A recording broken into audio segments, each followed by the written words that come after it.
1 Yohanes 3 ayat 1. Lihatlah betapa besarnya kasih yang dikaruniakan Bapa kepada kita, sehingga kita disebut anak-anak Allah. Dan memang kita adalah anak-anak Allah. Karena itu dunia tidak mengenal kita, sebab dunia tidak mengenal Dia. Amin. Amin.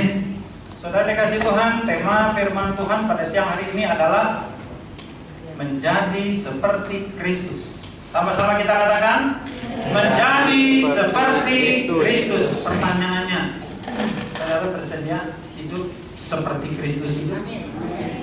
Siapa yang bersedia? Dimulai sejak kapan? Udah lama. Yesus tidak pernah berbuat dosa dengan pikiran, dengan hati, dengan mulut dan perbuatan. Orang yang hidup seperti Yesus, dia juga tidak berbuat dosa, tidak berbuat salah dengan hati, pikiran, mulut dan perbuatan. Setuju? Amin. Sudah sejak kapan? Udah lama. Lamanya beberapa tahun yang lalu. Saudara, setiap orang yang percaya kepada Yesus, dia wajib menjalani hidupnya sama seperti apa yang Yesus lakukan. Ada amin? Dari mana saudara tahu? Apakah hidup menjadi seperti Yesus hanya tugas kami saja sebagai pemberita-pemberita firman? Tidak. Kalau kita mengaku dengan mulut, dengan hati, dengan pikiran, saya percaya kepada Tuhan Yesus, pada saat itu Allah menjadikan kita anak-anak Allah. Tadi kita baru saja mendengar firman Tuhan di dalam 1 Yohanes 3 ayat 1 dikatakan, lihatlah. Karena ada banyak orang yang tidak percaya kalau kita ini sudah diadopsi dari anak-anak gampang, dari anak-anak sembarangan, dari anak-anak dunia, diadopsi, diangkat anak menjadi anak-anak Allah. Makanya firman Tuhan katakan, lihatlah betapa besar kasih karunia Allah. Dan memang sungguh besar kasih karunia Allah kepada kita, sehingga Dia mau mengaku kita ini adalah anak-anak Allah. Saudara bangga menjadi orang Kristen? Amin. Seberapa besar saudara bangga jadi orang Kristen? Pernah kita menyesal, tahu hidup bakal susah, ini mah gue nggak mau jadi orang Kristen. Orang Kristen nggak boleh bohong. Amin. Siapa yang terakhir kali bohong kemarin? Ini masalah kan? Percaya, amin. Siapa yang terakhir bohong kemarin? Tadi siang siapa? Saudara, kenapa kalau kita harus hidup menjadi seperti Yesus? Kenapa Tuhan kasih ayatnya 1 Yohanes 3 ayat 1? Kenapa Tuhan tidak kasih ayat-ayat lain yang lebih transparan? Ikutilah keadaanku. Yohanes. Kenapa Tuhan ajak kita kepada 1 Yohanes 3 ayat 1? Tentunya nggak percuma Tuhan bilang, lihatlah betapa besarnya kasih yang dikaruniakan Bapa kepada kita, sehingga kita disebut anak-anak Allah. Dan memang kita adalah anak-anak Allah. Siapa Yesus? Ada ayat yang membuktikan bahwa Dia anak Allah. Waktu Yesus keluar dari sungai Yordan setelah dibaptis oleh Yohanes Pembaptis, Lukas bilang langit terkoyak, Matius bilang langit terbuka, turunlah dalam bentuk burung merpati, burung elang. Ada suara yang berbicara, katanya, inilah, bukan dialah, inilah anakku yang kukasihi, kepadanya lah. Bapak menyatakan betul dengan jelas, dicatat oleh Matius, Markus dan Lukas, inilah anakku yang kukasih, kepadanya lah aku berkenan. Sekarang di dalam 1 Yohanes 3 dia katakan, kita ini mendapat kasih karunia yang besar sekali. Lihatlah, hei saudara yang saat ini sedang penuh dengan pergumulan, yang penuh dengan masalah, ketahuilah, sejelek-jeleknya kita, sehina-hinanya kita, Tuhan mau angkat kita menjadi anak. Supaya apa? Tanpa kita diangkat anak sama Allah, jangan harap kita bisa hidup seperti Yesus. Karena antara Yesus dengan Bapa begitu erat, hubungannya begitu dekat. Setiap saat mau pelayanan, Yesus berdoa. Setelah khotbah, Yesus berdoa. Siapa yang suka rajin berdoa di sini? Ada yang terus terang angkat tangan, ada yang tangannya di sini. Saya nggak ngerti ini angkat tangan di sini artinya apa. Ketika saudara bangun tidur doa, doanya apa? Terima kasih untuk kepada. Setelah itu berkatilah aku untuk sepanjang hari. Siapa yang minta diberkati? Oi. Siang saudara masih doa? Apa doanya? Karena mengucap syukur karena Tuhan sudah. Siapa yang diberkatinya? Oi. Malam mau tidur, doanya gimana? Mengucap syukur lagi? Karena Tuhan sudah berkati? Oi. Yesus selalu berdoa untuk orang banyak, untuk orang-orang yang letih lelah, terhantar, terlantar, yang sakit, yang memerlukan pertolongan. Sementara kita berdoa untuk diri kita sendiri. Ini bedanya antara kita dengan Yesus. Tapi mulai siang hari ini firman Tuhan mau berbicara kepada kita. Saudara yang diadopsi, diangkat anak bukan tanpa alasan. Dan Tuhan mengangkat anak. Coba kita buka Yohanes 1 ayat 12. Kita belajar. Siapa sih? Rasanya aku nggak ikutan diangkat anak. Buktinya hidupku susah melulu. Kita buka Yohanes 1 ayat 12. Yohanes 1 ayat 12. Tetapi semua orang yang menerimanya diberinya kuasa supaya menjadi anak-anak Allah, yaitu mereka yang percaya dalam namanya. Amin. Apa dikatakan tadi? Tetapi pengertian semua orang itu siapa? Anda dan saya termasuk? Apa dikatakan tadi? Semua orang yang menerima siapa?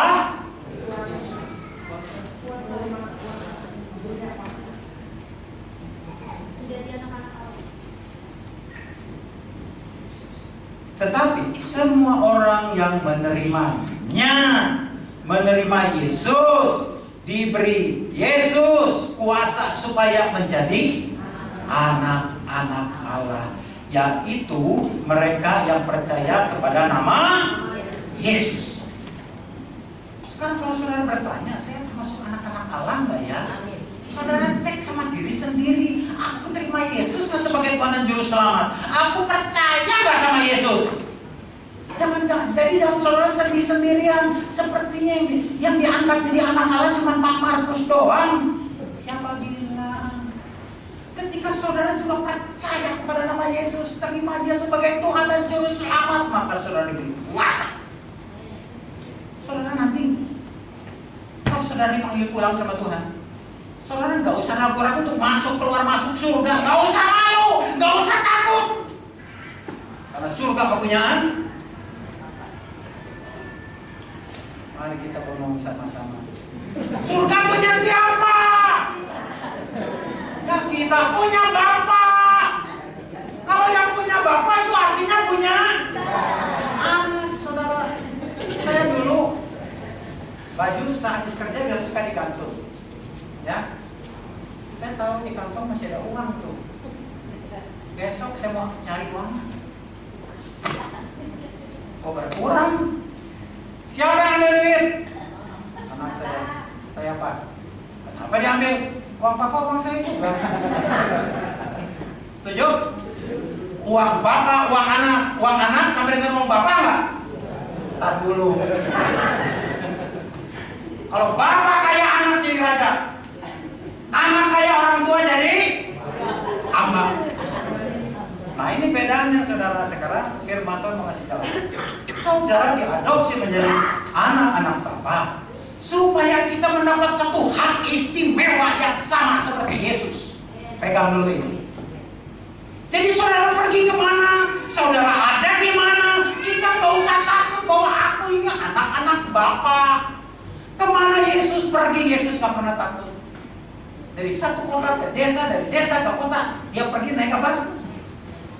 Kendaraan apa yang Yesus punya sebagai anak raja di atas segala raja? Dia pakai Innova? Dia pakai Avanza? Yesus anak raja pakai apa? Satu-satunya kendaraan yang dia punya itu ada anak keledai betina yang belum pernah dipakai, bawa ke sini. Kalau yang nanya, kenapa itu keledai dilepasin? Yesus memerlukannya. Rumah Yesus di mana? Selama dia hidup 33 tahun di apartemen mana? Anak raja di atas segala raja, di mana rumahnya? Dia bilang, serigala mempunyai. Oh, gimana ini? Serigala mempunyai liang, burung mempunyai sangkar. Amin. Tuh. Burung mempunyai sarang, tetapi anak manusia rumahnya di apartemen mana? Untuk membaringkan kepalanya tidak ada tempat. Mau sama seperti Yesus? Coba jangan cepat-cepat amin. Rumah nggak punya, kendaraan nggak punya, kemana-mana ditolak. Katanya Yesus membuat mujizat dengan kuasa Beelzebul. Kau Beelzebul? Masih mau seperti Yesus? Ini serius maunya kok lemes sama? Saudara, Tuhan tahu keterbatasan kita sebagai manusia. Tanpa kita diadopsi dulu, tanpa kita dikasih kuasa dari surga dulu, mustahil kita sama seperti Yesus. Karena yang kita pikirkan, yang kita inginkan selalu melulu yang menguntungkan untuk kita nggak pernah pikirkan orang lain. Kita tidak pernah pikirkan kesejahteraan orang lain. Begitu berkat kita berkurang, apa yang terjadi? Boro-boro ingat Tuhan. Kita menghujat Tuhan. Kenapa aku kena PHK? Kenapa aku sakit? Kenapa aku gagal? Kenapa suamiku selingkuh? Urusan apa sama Tuhan kalau suami kita selingkuh? Yang salah siapa?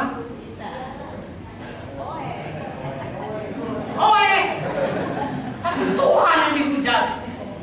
Untung yang jadi Tuhan bukan saya. Kalau saya jadi Tuhan, aduh, siapa itu mulut? Kecembang. Dengan diangkatnya kita menjadi anak, itu merupakan landasan iman bahwa Allah Bapa yang akan pelihara kita. Saudara pernah mengalami khawatir tentang hidup? Pernah. Kapan terakhir saudara khawatir?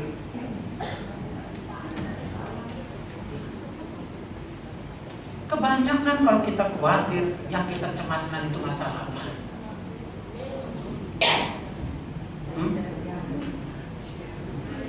Kita lihat beras di rumah udah tinggal sedikit, khawatir. Lihat mau habis bulan udah mesti bayar, listrik bayar, sekolah bayar, pulsa. Saya mau tanya, Yesus ke sana, ke sini, ke sono, berapa banyak dia bawa ATM? Makanya Yesus bilang kalau kamu ingin pergi memberitakan Injil, jangan bawa baju 2 helai, jangan bawa kasut pengganti, jangan bawa ATM, jangan bawa kartu kredit. Bawanya apa? Puasa. Bawa tongkat. Ini gimana ya? Coba sekarang hamba Tuhan kalau mau pelayanan pergi, udah bawa batang, papau, nasi timbel, udah takut mati, urusannya sama perut dulu yang dipikirin. Yesus kemana-mana nggak pernah bawa apa. Masih mau jadi seperti Yesus? Saya ke sini. Yesus kemana-mana diolok-olok. Bahkan orang yang percaya sama Yesus, orang yang percaya sama pengajaran Yesus dianggapnya orang.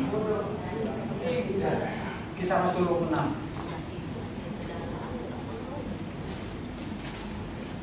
Kisah Rasul 26 ayat 24 dan 25. Saudara simak ya. Jadi kalau saudara sejak siang ini berubah ingin menjadi Yesus, saudara harus siap dengan segala konsekuensi. 24 sampai 25. Kisah Para Rasul 26 ayat 24 sampai 25. Ajakan kepada Agripa untuk percaya.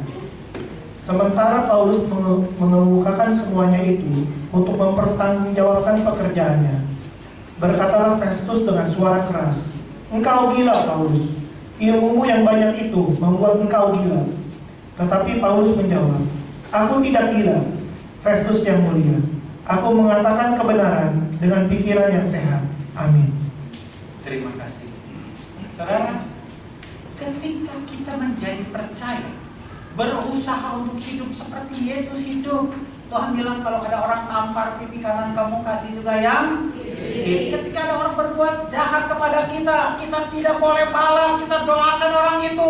Bahkan jika orang itu lapar, kita wajib kasih dia. Kalau orang itu haus, wajib kita beri. Pembalasan itu hanya haknya. Suami kita bilang apa kalau kita berbuat seperti itu? Gila lu mah. Masa kita dari injak-injak dari nggak lawan? Kita dibilang inilah hidup menjadi seperti Yesus. Kita nggak perlu khawatir. Untuk 5 tahun lagi apakah anak-anak kita bisa jadi orang? Banyak orang Kristen kerjanya banting tulang luar biasa. Dia pikirkan nanti anakku S1 di mana, S2 di mana, S3 di mana. Demi untuk mencapai keberhasilan itu, sampai-sampai kita rela waktu untuk Tuhan kita pakai untuk diri sendiri. Padahal firman Tuhan katakan, kesusahan sehari cukuplah untuk. Ada amin? Siapa yang menangis untuk masalah seminggu yang akan datang? Kartu kredit sudah jatuh tempo nih. Tuhan bilang, pergunakanlah kartu kredit sebanyak-banyaknya. Nikmatilah hidup karena ada penopang dari bank. Tuhan bilang jangan engkau belanjakan untuk sesuatu yang bukan roti. Tapi kita kalau dapat uang yang kita pikirin apa? Mending mikirin perut. HP keluar yang baru nih. HP keluar yang baru, ganti dong, ini mah jadul. Padahal yang kita pakai HP itu untuk apa? Mending untuk komunikasi, untuk main. Nggak ada manfaat, nggak ada sarjana ilmu, juara game nggak ada. Saudara, dengan kita diadopsi menjadi anak Allah, artinya kita juga menjadi sama-sama seperti Yesus menjadi ahli waris kerajaan surga. Kalau ngomong ahli waris enak kan? Siapa yang di sini yang pernah ngalamin terima waris dari orang tua? Ada? Kadang-kadang di dunia kita harus berantem sama saudara hanya untuk memperebutkan, hanya untuk mendapatkan hak waris. Betul? Kalau saudara hidup sama seperti Yesus, Tuhan katakan kita menjadi pewaris-pewaris kerajaan surga. Kekayaan orang kita yang gak seberapa dipecah-pecah dibagi 7-8 anak sambil berantem mau bunuh-bunuh. Kata Tuhan, di surga kaflingnya luas, rumahnya indah-indah, you pilih mau tipe apa, model apa. Asal hidup kita mulai dari sekarang sama seperti Yesus hidup. Sekarang pertanyaannya, masihkah kita mau menjadi seperti Yesus? Sekali lagi, masihkah kita mau hidup seperti Yesus? Masihkah kita mau hidup seperti Yesus? Kalau gitu, seperti apanya? Filipi 2 ayat 5.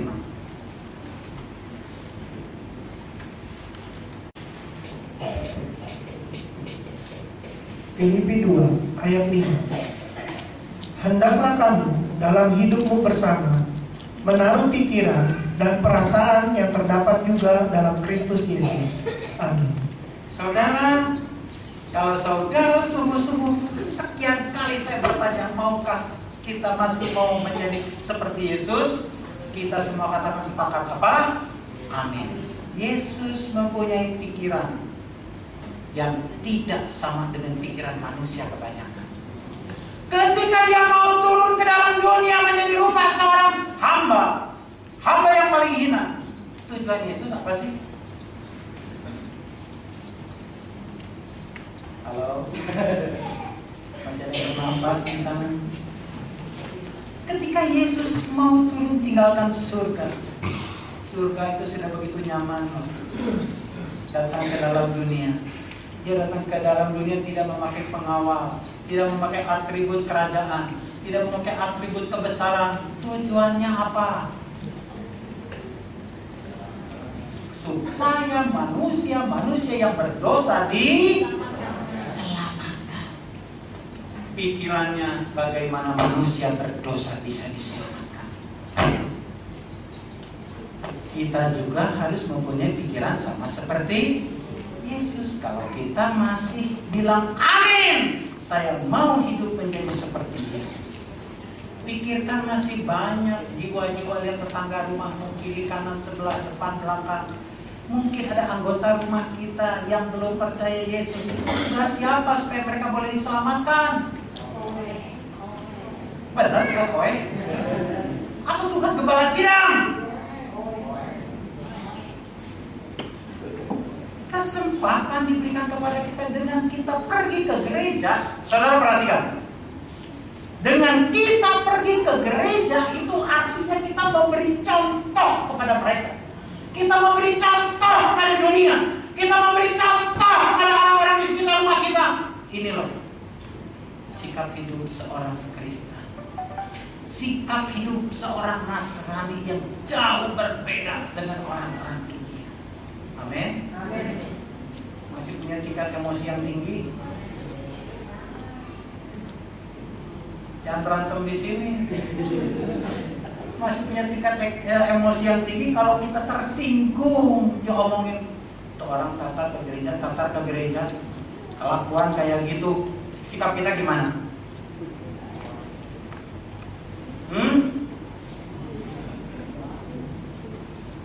Kalau kita mau seperti Yesus hidup, yang kita pikirkan bagaimana? Ibu, memang aku ke gereja.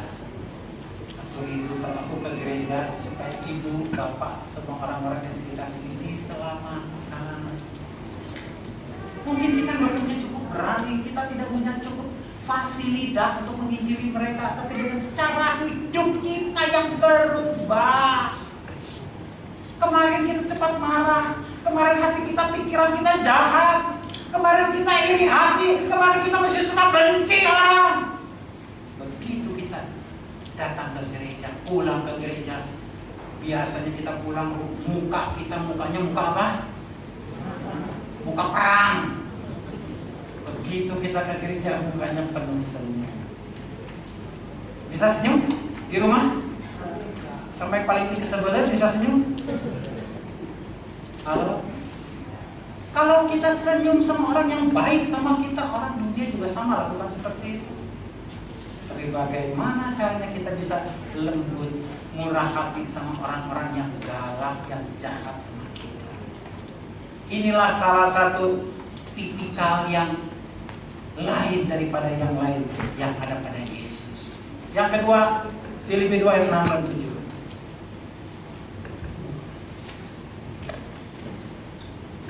Filipi 2 ayat 6 dan 7. Ayat 6 dulu. Ayat 6. Filipi 2 ayat 6. Yang walaupun dalam rupa Allah tidak menganggap kesetaraan dengan Allah itu sebagai milik yang harus dipertahankan. Amin. Yang walaupun dalam rupa Allah, apa katanya? Tidak menganggap kesetaraan sebagai milik yang patut dipertahankan. Yesus adalah baru diomongin, dia itu Allah. Yohanes 10 ayat 30 dia bilang apa? Aku dan Bapa adalah satu. Kolose 1 ayat 15 bilang apa?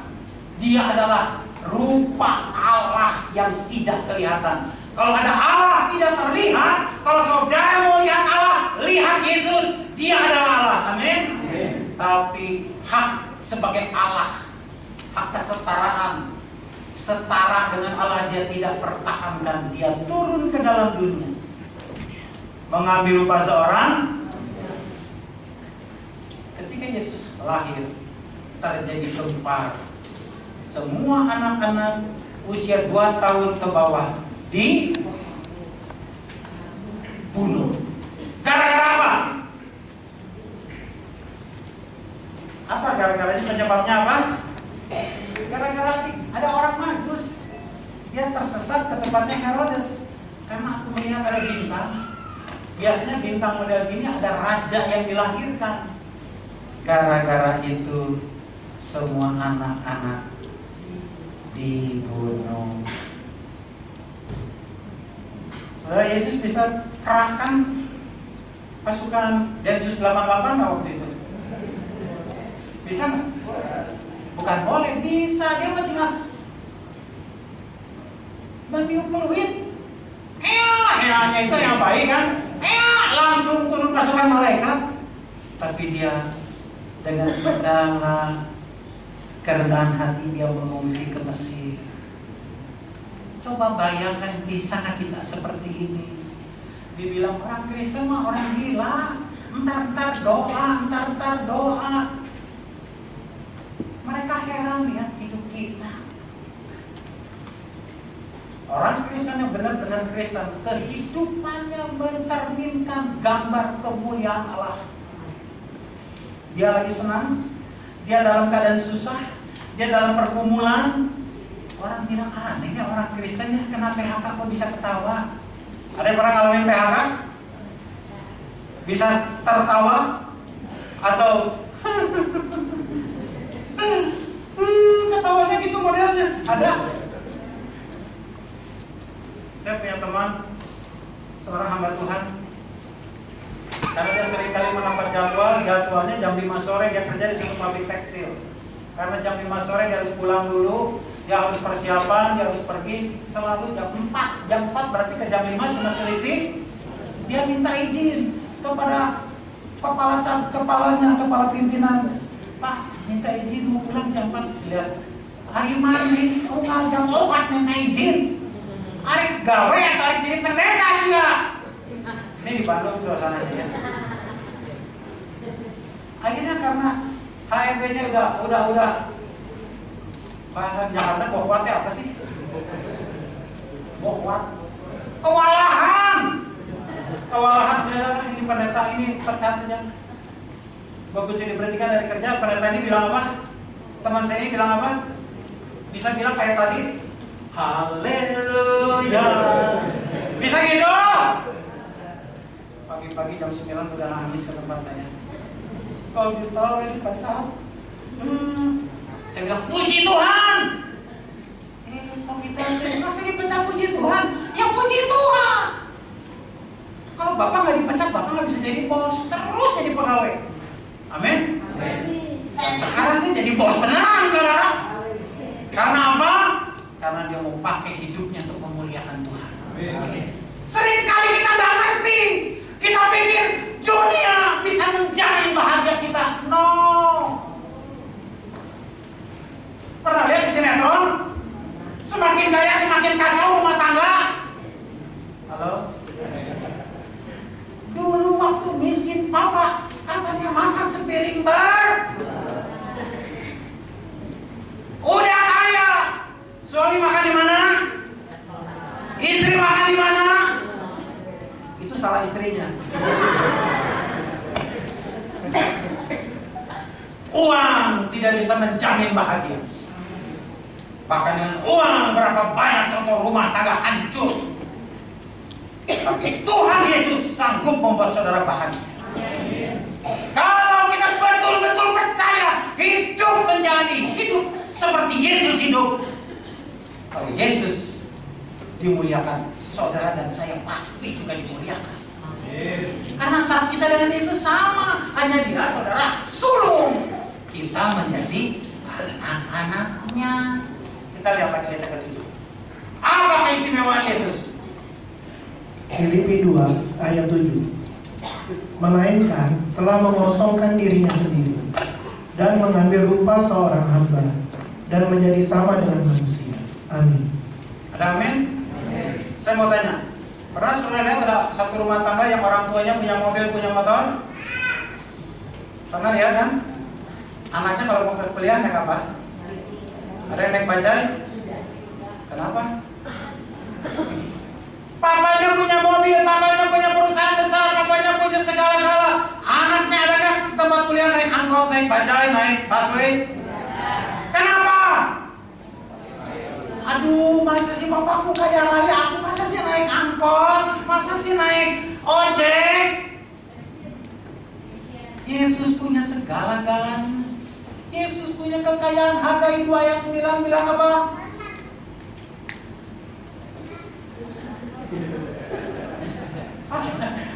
Hagai 2 ayat 9 bunyinya apa?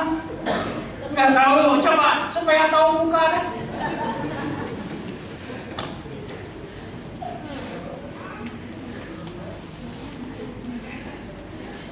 Hagai 2 ayat 9. Coba saudara perhatikan. Hagai 2 ayat 9. Kepunyaanku lah perak dan kepunyaanku lah emas. Demikianlah firman Tuhan semesta alam. Ada amin?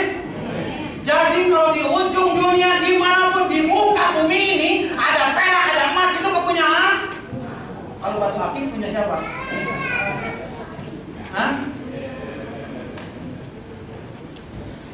Saudara cari lukisan Yesus, baik di Indonesia, di China, di India, di mana-mana, selagi ada gambar Yesus, saudara lihat ada Yesus pakai batu akik. Ada Yesus pakai gantungan kokorong yang rantainya segede-gede gini, ada. Padahal punya dia perak, punya dia emas, punya dia kekayaan. Sebagaimana 1 Korintus 8 ayat 9, dia yang kaya rela menjadi miskin supaya kita yang miskin menjadi kaya. Setelah kaya kita menjadi makanya orang-orang model gini gak cepat-cepat dikasih kaya. Kenapa dikasih kaya? Tadi pagi saya baru saja ngomong. Siapa di sini bapak-bapak, ibu-ibu yang merasa paling berkuasa di rumah?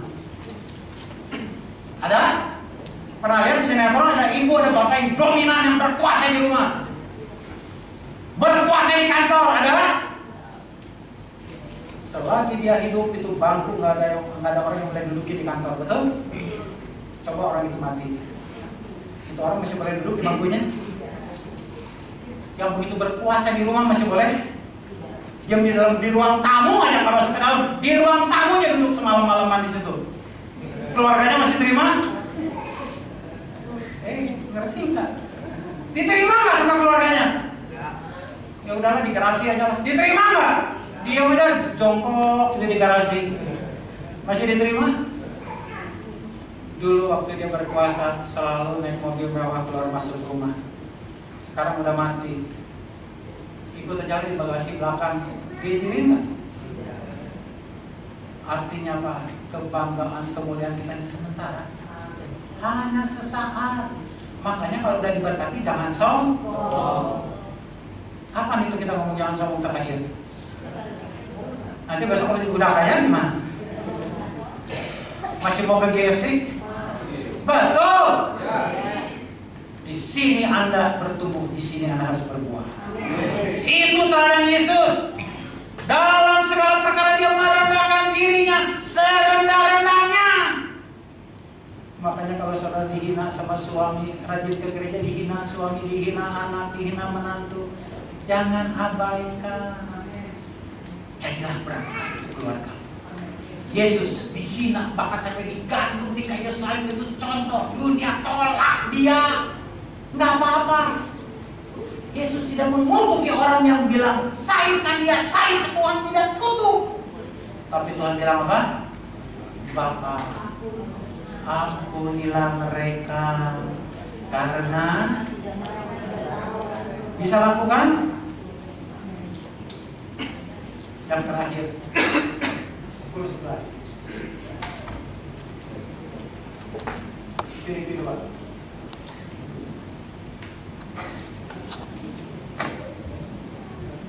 Filipi 2 ayat 10 dan 11. Supaya dalam nama Yesus bertekuk lutut segala yang ada di langit dan yang ada di atas bumi dan yang ada di bawah bumi, dan segala lidah mengaku Yesus Kristus adalah Tuhan bagi kemuliaan Allah Bapa. Amin. Nah, inilah titik kulminasi kalau kita hidup seperti Yesus. Yesus begitu merendahkan dirinya serendah-rendahnya, dia taat kepada Bapaknya, bahkan sampai dia mengatakan makananku adalah melakukan setiap apa yang Bapak perintahkan kepadaku. Akhirnya Bapak bilang semua lutut bertelut, semua lidah mengaku bahwa Yesuslah. Saya mau tanya, ada yang pernah bertekuk lutut sama saudara? Pernah ada yang bertekuk lutut sama kita? Halo ibu-ibu, suami-suami pernah bertekuk lutut sama Anda? Gak boleh. Siapa yang bilang gak boleh? Istri-istri pernah bertekuk lutut sama suami? Oh kakandaku, mulai hari ini aku tunduk kepadamu sesuai firman Tuhan di dalam Efesus. Pernah lakukan itu? Ketika suami galak, istri mau tunduk sama suami. Ini amin-amin aja benar nggak sih? Saudara, mungkin saat ini engkau dilecehkan, tapi suatu ketika 2 Timotius 2 katakan apa? Kalau Yesus ditinggikan, Anda dan saya juga akan ditinggikan. Kalau kita hidup sama, menjadi seperti Yesus. 2 Timotius 2 ayat 11 sampai 13. 2 Timotius 2 ayat 11 sampai 13. Benarlah perkataan ini, jika kita mati dengan Dia, kita pun akan hidup dengan Dia. Jika kita bertekun, kita pun akan ikut memerintah dengan Dia. Jika kita menyangkal Dia, Dia pun akan menyangkal kita. Jika kita tidak setia, Dia tetap setia, karena Dia tidak dapat menyangkal dirinya. Amin. Ayat mana yang menyatakan bahwa kita disetarakan sama Yesus? Saudara simak sekali lagi ya. 2 Timotius ayat 11. Benarlah perkataan ini, jika kita mati dengan Dia, kita pun akan hidup dengan Dia. Tuhan tidak pernah melupakan jerih lelah saudara dan saya sekecil apapun yang kita lakukan untuk kemuliaan bagi namanya. Jika kita bertekun, kita pun akan ikut Saya mau tanya, kalau Jokowi lagi memerintah, anaknya duduk di sebelah dia nggak? Lo pernah tahu kalau Jokowi lagi memimpin rapat menteri kabinet, anaknya ada di sebelahnya nggak? Cucunya ada di sebelahnya nggak? Kalau nanti Yesus memerintah, saudara di sebelah Yesus. Artinya kita bisa inilah saudara. Sekarang saudara jadi orang Kristen dihina, diperlakukan tidak adil, nggak apa-apa. Orang ejek saudara, orang bilang kita nggak waras, no problem, no, tidak apa-apa. Tapi nanti suatu ketika orang akan terkagum-kagum. Ibu itu saya pernah lihat dulu di PIK tuh, Kenapa sekarang duduknya di sebelah Yesus ya? Ibu yang mana tadinya? Jangan GR dulu, ibu yang mana nih? Tapi kalau saudara mulai hari ini hidup seperti Yesus itu, suatu ketika air mata kita akan berhenti mengalir. Karena kita sudah duduk memerintah di kerajaan 1000 tahun bersama-sama dengan Yesus. Inilah upah yang akan kita terima kalau kita hidup seperti Yesus. Akhirnya kesimpulan, marilah kita menjalani hidup ini menjadi seperti Yesus. Karena kita sudah diangkat sebagai anak-anak Allah, sangat wajib kalau kita menjalani hidup kita ini menjadi seperti Yesus dalam kehidupan di dunia ini maupun kehidupan yang akan datang. Mari kita bangkit berdiri, kita angkat satu pujian, dimuliakan dan ditinggikan. Semoga firman Tuhan ini menjadi berkat. Tentunya Tuhan punya alasan untuk mengajak kita semua untuk hidup menjadi seperti Yesus. Berhentilah dari kehidupan lama kita. Karena selama ini seringkali hidup kita nggak jadi berkat. Kita malah menjadi batu sandungan sehingga orang-orang nggak mau ke gereja karena sikap kita. Tetapi siang hari ini setelah kita mendengar firman Tuhan, berubahlah seluruh kehidupan kita. Yang dulu kita tidak bisa lakukan, sekarang dengan pertolongan kuasa Roh Kudus kita mampu melakukan. Dimuliakan.